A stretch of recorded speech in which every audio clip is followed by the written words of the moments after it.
Olá, estudantes do quinto ano, tudo bem com vocês? Estamos iniciando mais uma aula de arte e o tema da nossa aula de hoje é Cronos e Kairos. Eu vou dar um tempinho para se organizar com os materiais. Os materiais são aqueles de sempre, né? Algumas folhas de papel, lápis, escrever, canetinha para fazer os registros e também aqueles 3 objetos que eu pedi que vocês encontrassem em casa na semana passada, né? Eu trouxe aqui também os meus. Para o final da aula a gente vai ter uma atividade com eles. Eu vou dar um tempinho para você se organizar aí. Vamos lá.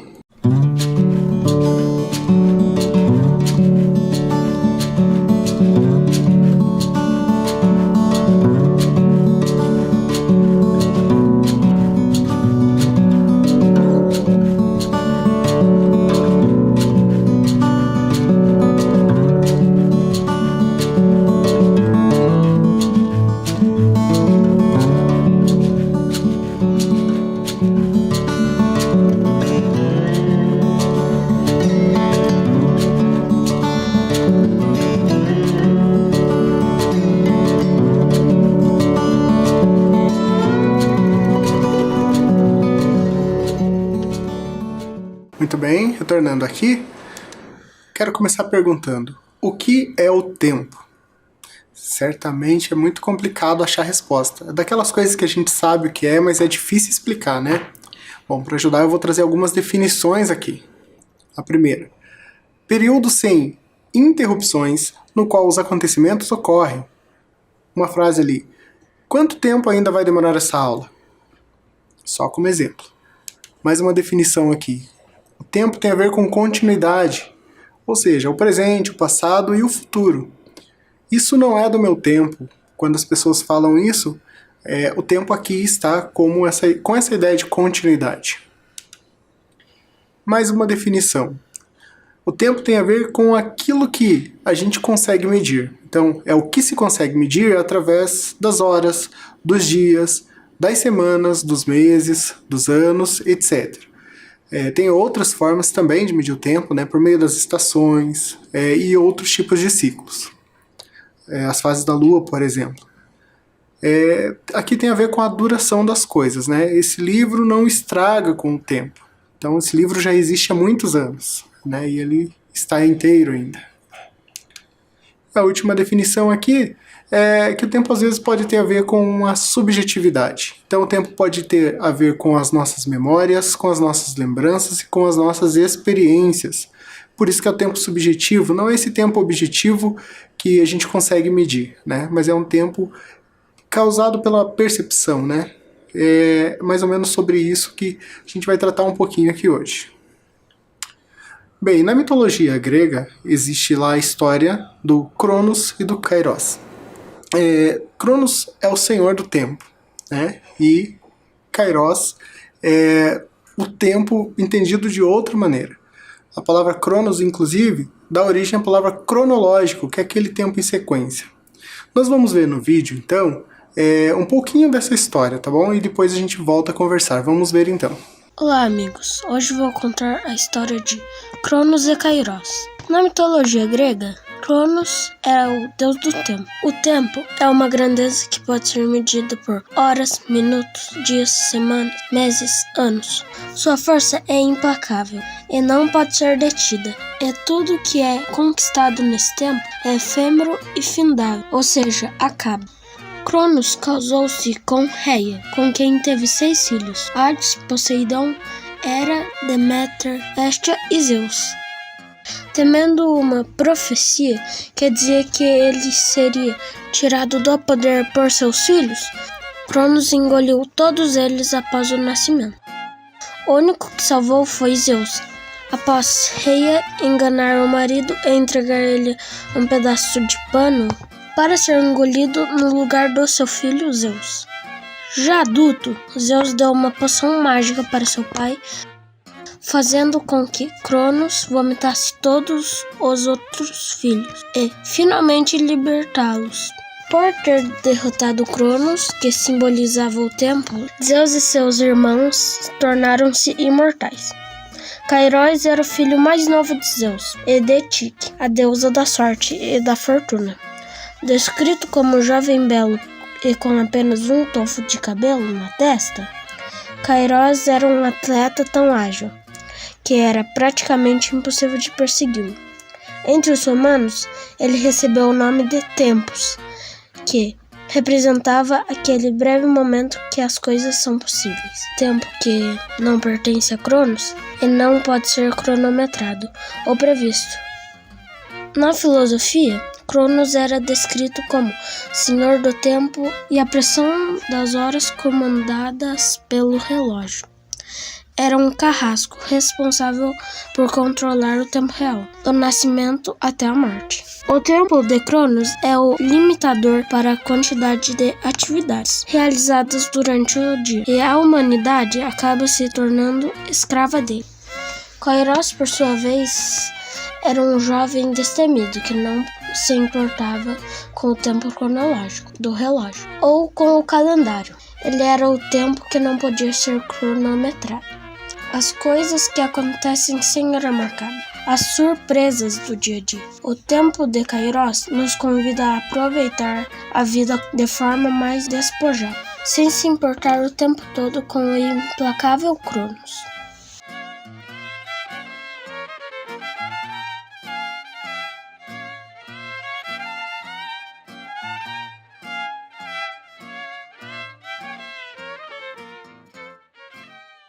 Muito bem, então aqui foi só para a gente entender um pouquinho, né, sobre esses seres mitológicos.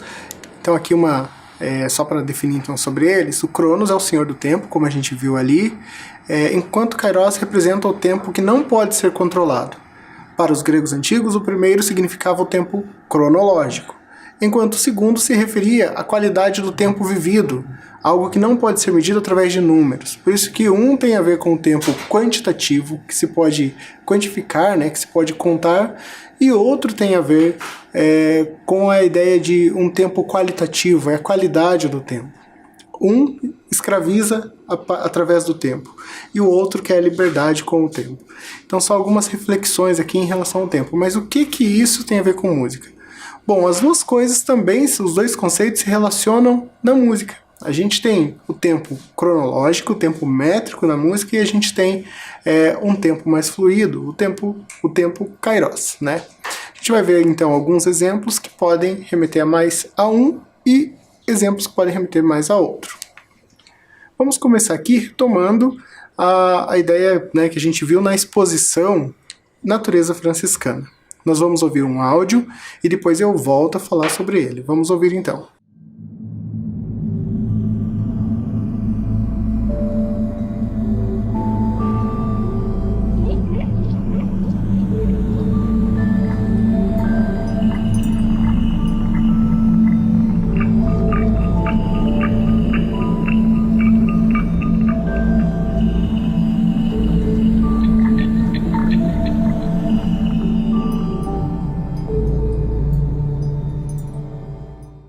Bom, o áudio é bem curto, né? Tem 30 segundos apenas.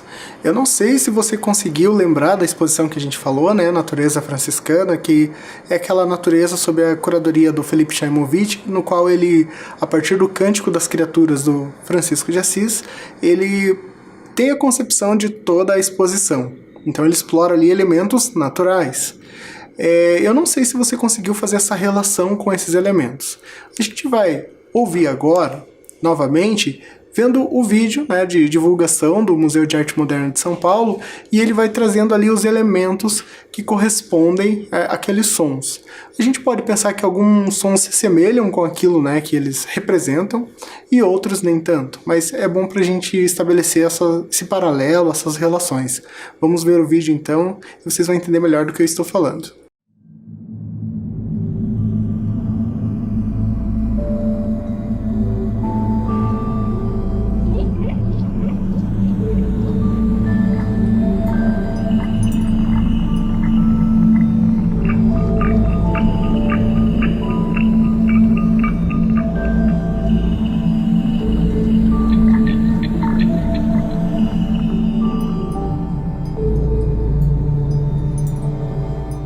Muito bem, agora então acredito que você, né, tenha observado isso. Então quando aparece ali água, a gente consegue ouvir sons que se assemelham à água, né? Só usando como exemplo aqui. Ou as estrelas, e aí já ficam coisas mais abstratas. Bom, quem fez a instalação sonora na exposição foi a Chiara Banfi. O nome da instalação era Tudo Aqui, né? E foi feito em 2015, a exposição acontece em 2016. A artista, ela é uma artista multimídia, então ela explora, como artista visual, artista plástica, ela explora bastante o campo da música, né, através das sonoridades. Então existe esse meio do caminho, digamos assim, entre uma e outra forma de arte, né? Arte visual e também música. A gente vai ver aqui algum depoimento dela falando como que ela trabalha com as sonoridades, com a linguagem musical nos trabalhos de instalação de artes visuais. Vamos assistir esse vídeo e a gente vai entender um pouquinho melhor como que é o processo da Chiara.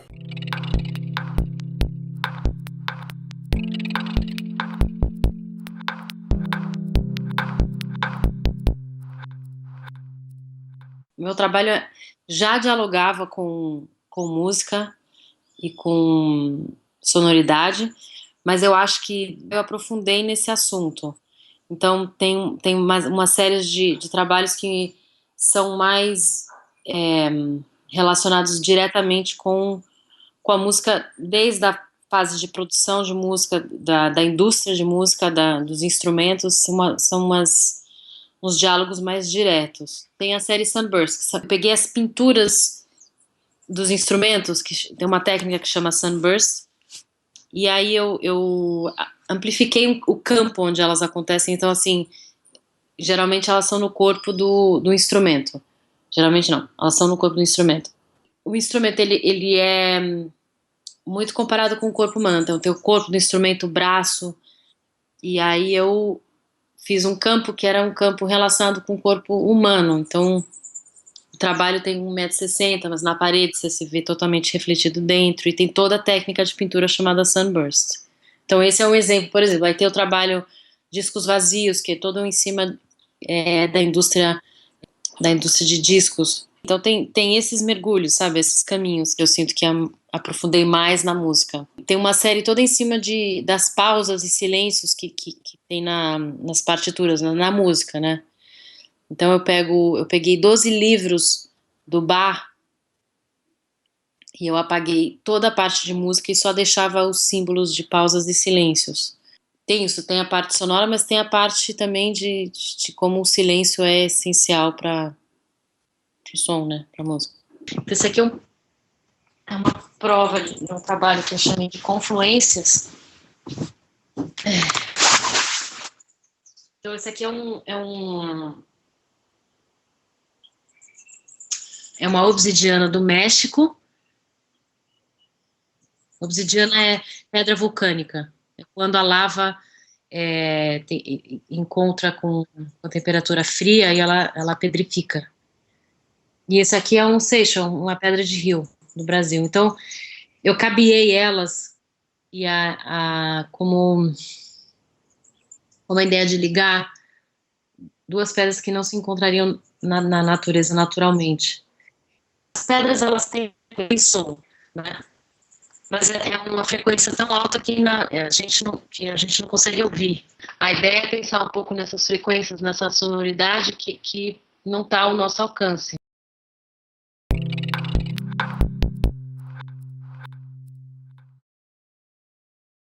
Muito bem, então eu trouxe aqui o trabalho da Chiara para a gente refletir um pouquinho sobre o uso dos sons e desse pensamento musical que não é necessariamente no campo da música, né? E aqui fica mais fácil a gente pensar no uso do tempo Kairos, né?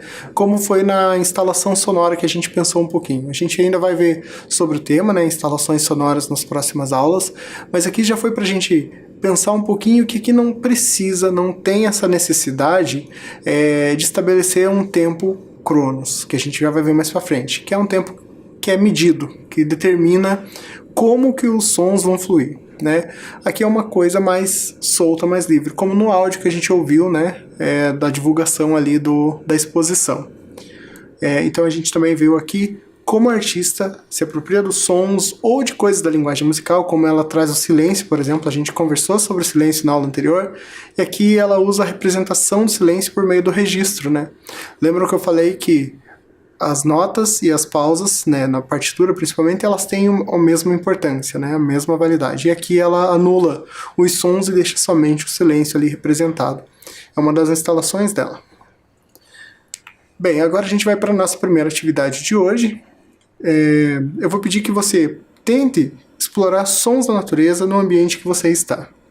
Então podem ser sons que vão imitar a natureza, então pensando em criação de efeitos sonoros, ou pode ser a partir de coisas naturais, né? Se você vai manipular coisas com água, por exemplo, ou a partir de pedras e assim por diante.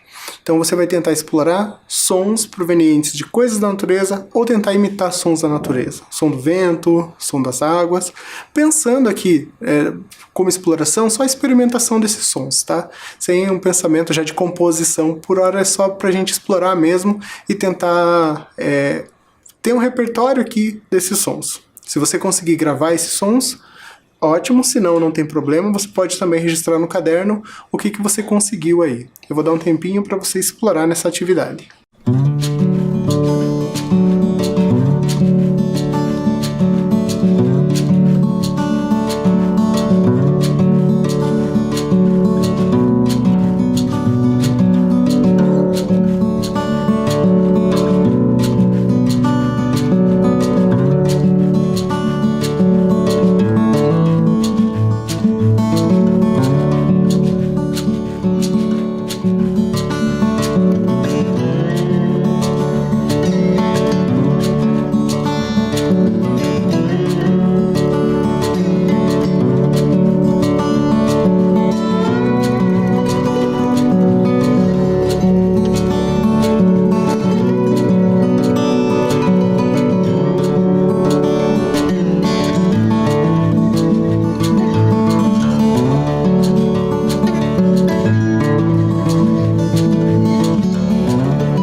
Vamos dar continuidade. Agora, nessa segunda parte da aula, nós vamos falar um pouquinho mais sobre o tempo cronos na música, né? Que é esse tempo medido, que tem a métrica. Eu vou começar pedindo para você ouvir essa música, né? A gente vai ouvir ela e depois a gente vai conversar um pouquinho sobre ela, tá bom? Vamos ouvir então.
Muito bem, agora a gente vai ouvir novamente a música, tá? Se você prestou atenção, eu peço que você continue prestando atenção.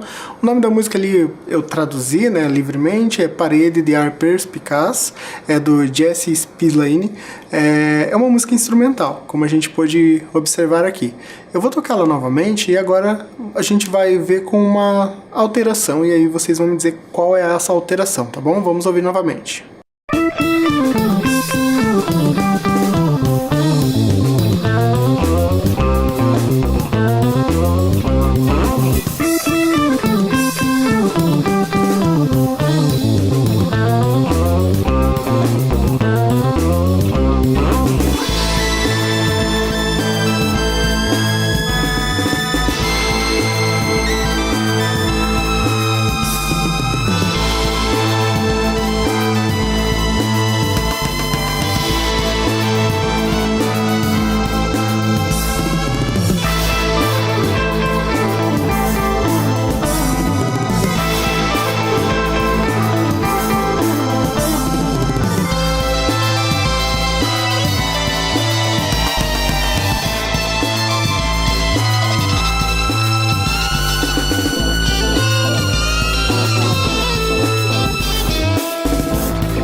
Muito bem, qual foi a diferença da primeira vez que a gente ouviu a música para a segunda vez?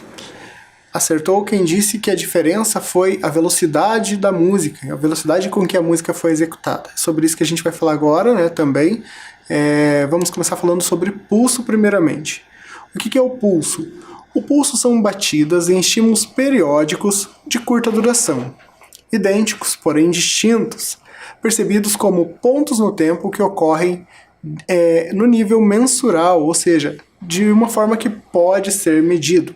Ali a gente tem um gráfico, né, que tem uma linha que representa o tempo, uma linha horizontal, e sobre ele tem algumas setas que representam esse pulso, ou esses estímulos, né, como está dito ali.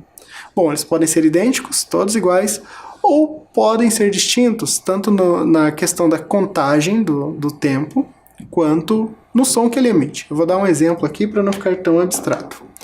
Eu instalei no meu celular um aparelho chamado metrônomo. Quem já trabalha com música conhece bem. O metrônomo é o aparelho responsável por medir uma pulsação. Vamos ouvir aqui, vocês vão entender melhor.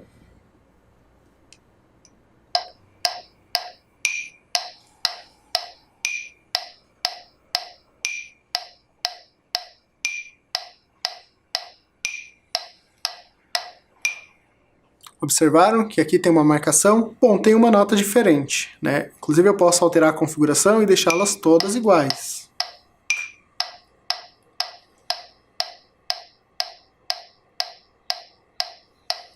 Certo? Então a função do metrônomo é marcar o pulso. Aqui no caso, esse pulso tem 120 batidas por minuto. Essa é a forma de marcar e contar o tempo, tá? Próxima definição aqui, o andamento. O que é o andamento? É a velocidade do pulso, marcada em batidas por minuto. Então, o que aconteceu na música quando a gente ouviu? A gente ouviu na primeira vez, ela tinha uma velocidade, né? Uma quantidade de batidas por minuto, a sua pulsação. Quando a gente ouviu a segunda vez, ela estava em modo acelerado, e aí ela já continha mais batidas por minuto na segunda vez. Aqui também eu posso alterar a quantidade de batidas por minuto. Nesse momento, 120. Posso diminuir.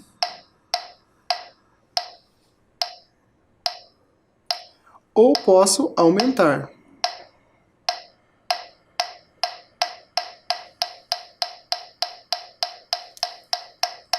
Só usando como exemplo.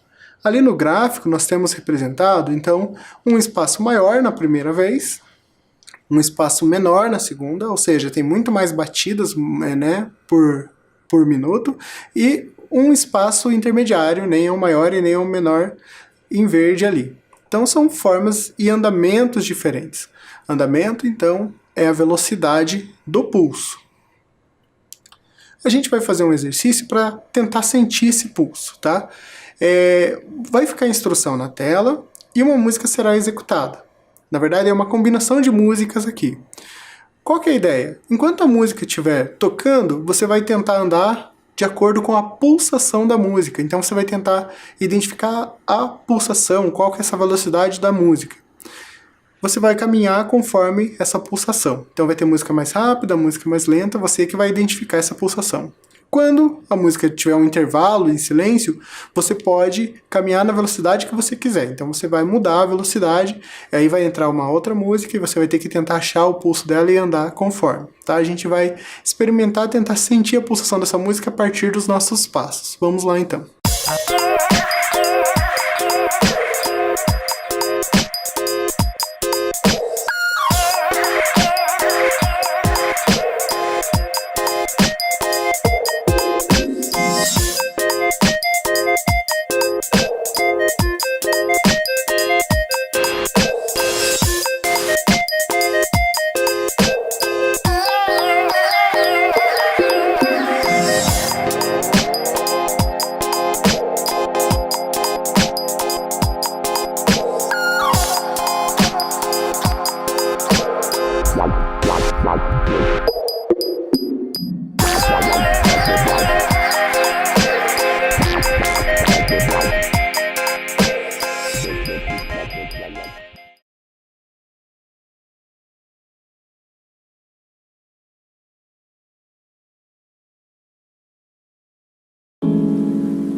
Muito bem, então espero que você tenha conseguido, né, sentir o pulso da música. A gente vai continuar explorando esse parâmetro, né, que é essa métrica que é o pulso. Agora, por exemplo, ali no gráfico, nós inserimos uma batida por cada pulso. Eu vou colocar o meu metrônomo aqui para tocar e vocês vão ver em qual pulso a gente vai fazer a atividade. E ali a gente tem uma bolinha verde que indica que para cada pulso eu vou provocar um som com um daqueles objetos que a gente escolheu lá no início da aula. No caso aqui eu vou usar uma colher, tá? E eu vou bater ela sobre a minha mão. Então, a cada pulso eu devo emitir uma nota, que é aquela bolinha verde que está ali.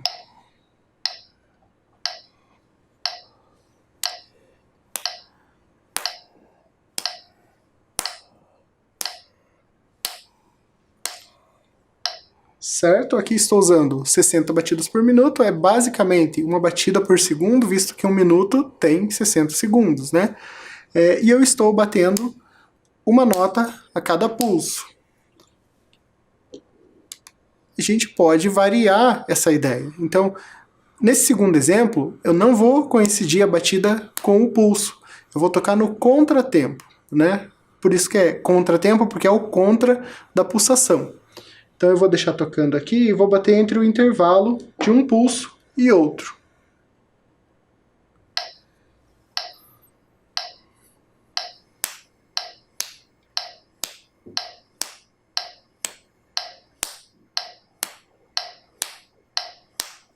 Entenderam? Então eu tenho a pulsação, no intervalo eu tenho a batida, né? E a última variação, eu vou tocar então 2 vezes a colher em cada pulso. Ali vejam que a gente tem 2 bolinhas para cada setinha. Então cada vez que toca um pulso aqui no metrônomo, eu vou executar 2 notas.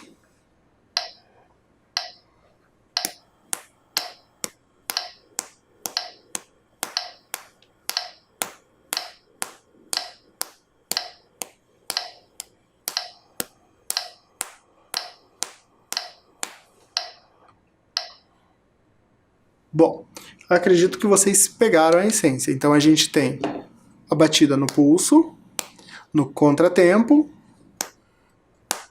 e 2 por pulso, né?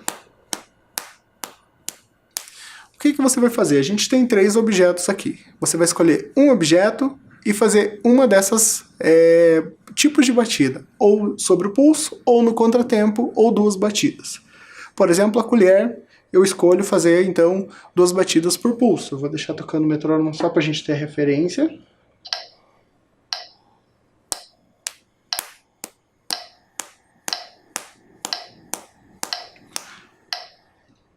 O copinho, eu vou escolher bater todo o pulso.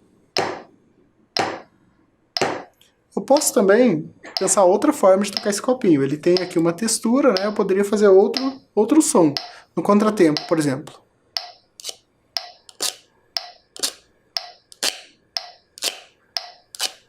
Tá?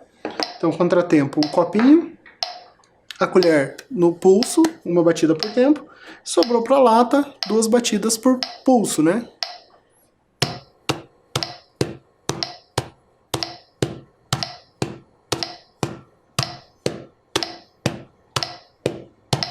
Bom, os objetos que você tem, você vai escolher a melhor maneira de explorar esses sons com ele.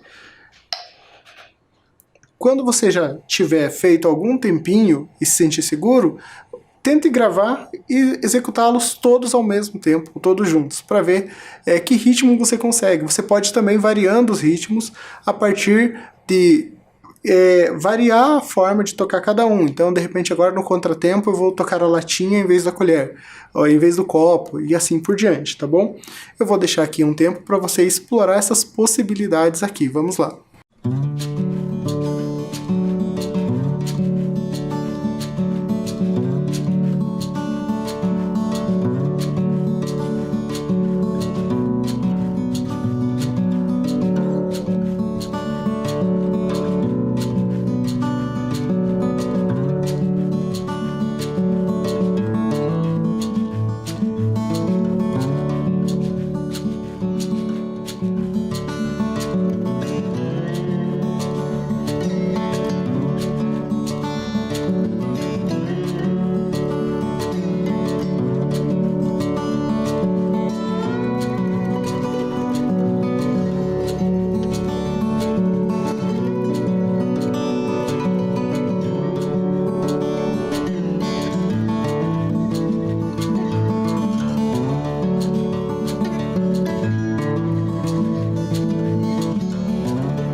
Então eu espero que você tenha conseguido explorar, né, essas possibilidades de tocar sobre o pulso, no contratempo e 2 notas por pulso. A gente vai voltar a fazer esse exercício à medida das aulas. Então entendemos aqui a diferença, né, de explorar a música, as sonoridades, num tempo determinado, a partir do pulso, e também num tempo mais livre, como o caso da instalação da Chiara Banfi. Por hoje é isso, gente. Até logo!